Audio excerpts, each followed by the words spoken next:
Hello students, welcome again to my class of chemistry. We are doing chapter matter in our surrounding. In the previous video we did units of temperature, and you are knowing that there are three units of temperature and they are Fahrenheit, degree Celsius and Kelvin. Today I am telling you the conversion of temperature from degree Celsius to Kelvin, or vice versa, Kelvin to degree Celsius. So firstly I am taking Kelvin K is equal to degree Celsius plus 273.16. That means students, if you add 273.16 in degree Celsius, you will get Kelvin. For the convenience, we can take 273 instead of 273.16. In exam also, if you take 273, it will be correct, but you should know that exact value is 273.16. So this is converting Celsius into Kelvin by adding this 273 into it. Suppose if Kelvin is given and you are asked to convert it into degree Celsius, at that time you can rearrange this same equation in terms of linear equation. Then also I am telling you that degree Celsius is equal to K minus 273.16. This 273.16 is coming this side with minus sign, will be equal to what? Degree Celsius. Is it clear, students? Now can you able to convert Kelvin into degree Celsius and degree Celsius into Kelvin? Okay, I will give you some questions for that interconversion, then do it in your homework. Okay, now here students, I am telling you effect of temperature on three different states. Three different states meaning solid, liquid and gas. Like firstly I am telling you that on increasing, this is the short form of increase I have written here, and I am asking you to write full, don't write the short forms of any word in your fair copy. On increasing the temperature, particle movement increases in all three states. All three states meaning again solid, liquid and gas.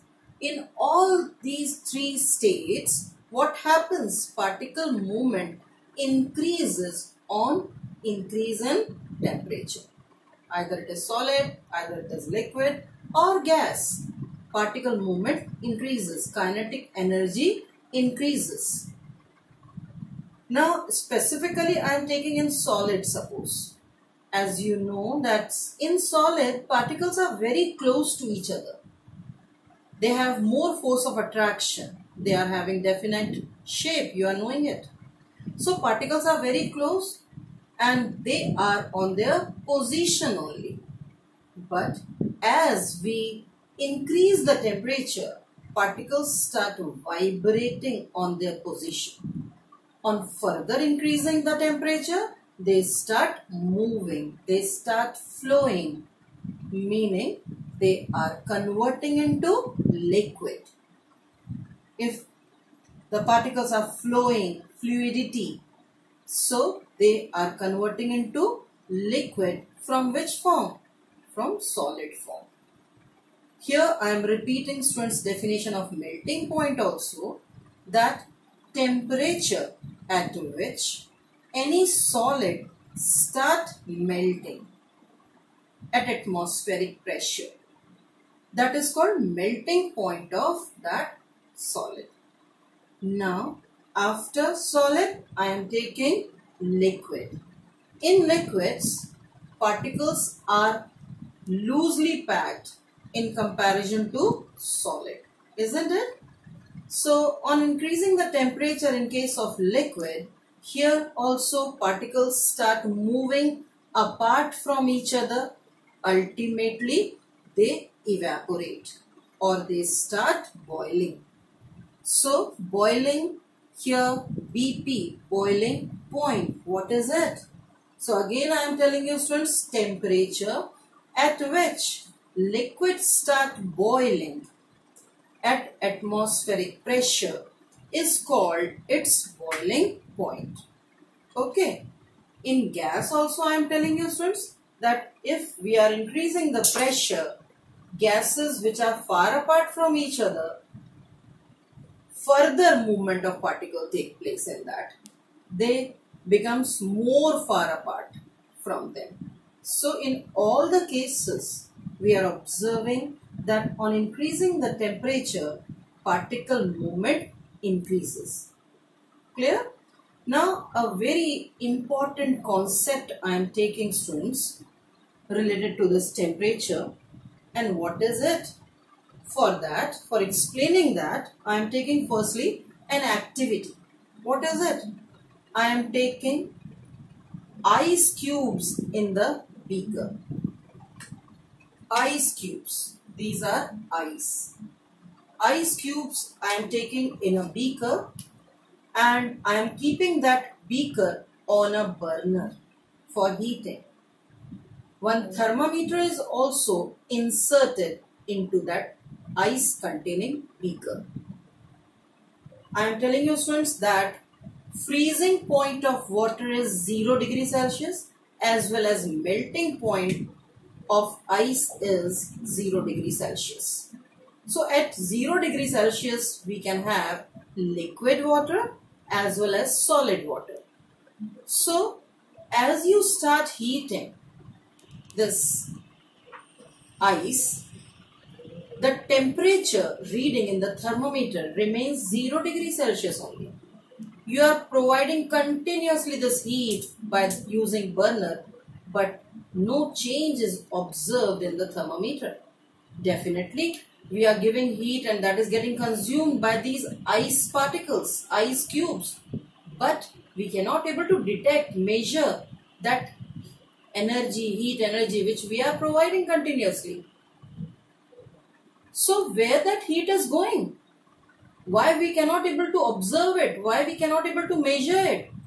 So that hidden heat, we are calling that heat as hidden heat because we cannot able to observe it. We cannot able to measure it. So that hidden heat is actually called latent heat. Latent heat. Here I am writing that term. What is it? That is latent heat. That is latent heat, hidden heat. Now, again I am telling you students, where the heat is going. So actually, the heat which you are providing by using burner, that heat is getting consumed in changing state of matter. What does it mean? State of matter? In breaking the bonds, like in ice, which is the solid form of water, water molecules are close to each other. They are having some force of attraction in between them. So to break that force of attraction, interparticle force of attraction, the heat which we are providing is getting consumed and the water molecules are becoming apart from each other. They start flowing, they are converting into liquid form. So that's why we are not observing any change in the thermometer reading. All the heat is getting consumed where, students? In changing the state of matter from liquid, from solid to liquid in this case. From solid to liquid. Ice is melting. So bonds between the ice particles, they are breaking. So heat which you are providing is getting consumed in that, and that's why we cannot able to observe that heat in the thermometer. So that's why that hidden heat we are calling as latent heat. And since melting is taking place here, ice is melting into liquid water, that's why we call it as latent heat of fusion. In the previous class, I told you that melting is also called fusion. So we are calling that heat as latent heat of fusion. Is it clear, students? Latent heat of fusion. How to define that term? Latent heat of fusion. कैसे हम define करेंगे इसको? If definition is asked, define latent heat of fusion, how will we give answer? So that also I am telling you. It is heat required to change 1 kg of any solid, not only ice, any solid. Solid can melt, isn't it? So, heat required to change 1 kg of solid into liquid. At its, when does that solid melt? At its melting point. So, again I am repeating, heat required to change 1 kg of solid into liquid at its melting point, at its melting temperature, at atmospheric pressure. Pressure also we are assuming, students. Atmospheric pressure is what actually? Pressure which is present around us in the atmosphere. So that is called atmospheric pressure. So is it clear, student? Definition is clear. Heat required to change 1 kg of solid into liquid at its melting point at atmospheric pressure. Here now I am taking one more activity, students. This time I am taking water in this beaker. Again thermometer is inserted into it and we are supplying heat to this beaker also containing water and the thermometer. Slowly temperature will rise in the thermometer and at one point water start boiling, and at that time the temperature reading in the thermometer is 100 degrees Celsius. You are knowing, I think, that water boils at 100 degrees Celsius. Now you are giving further heat again and again. Continuously you are heating that water in the beaker, but there is no change in the thermometer reading. Again the same thing I am repeating, students. There is no change in the thermometer reading. That remains 100 degrees Celsius. Even you are applying heat or supplying heat for long time. बहुत देर तक आप heat किए जा रहे हैं इसको, पर भी थर्मामीटर में कोई टेम्परेचर रीडिंग चेंज नहीं हो रही है. क्या रीजन है students? Again the same thing is happening here. As water start boiling, temperature remain constant. Where that heat is going now, which you are supplying continuously, कहाँ जा रही है वो heat? Again, that heat is getting consumed in breaking the bonds between liquid particles. Here I have explained you that also. When water is liquid, particles are packed like this. But as you supply heat energy, that heat energy breaks the bond between the two water particles. And as these bonds are breaking, now the water particles start evaporating. Okay, so that's why we cannot able to measure that heat energy in this thermometer. In the thermometer, reading remains constant till all water get evaporated. Is it okay, students? So this is also a hidden heat, but this time this is latent heat of vaporization. Previously it was fusion. Why fusion? Melting was taking place. Solid was changing to liquid, and here what is happening? Liquid is converting into gas, vapors. That's why we are calling it as latent heat of vaporization. We can define this also, and you can define it by your own, students, but I am telling you that what is the definition?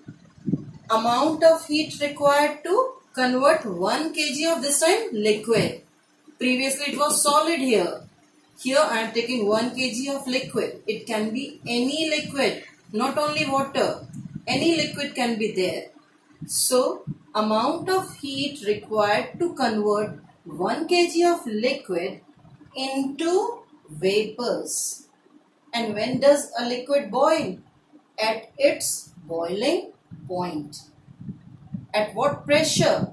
At atmospheric pressure. So this is the definition of what? Latent heat of vaporization. Is it clear, students? What is hidden heat? What is latent heat? One and the same thing. Latent heat is also called hidden heat. Hidden heat is also called latent heat. Okay. But after this concept, students, I am giving you two very important questions, students. Suppose, what produces more cooling effect, more cooling, either water at 0 degree Celsius, or ice at 0 degree Celsius. I am explaining you this question again, that I am taking liquid water and ice, solid form of water, and both are at 0 degree Celsius. And my question is, which produces more cooling? You find out the answer, and if you are unable to answer it, I will give you answer in my next class. One more question I am attaching with that.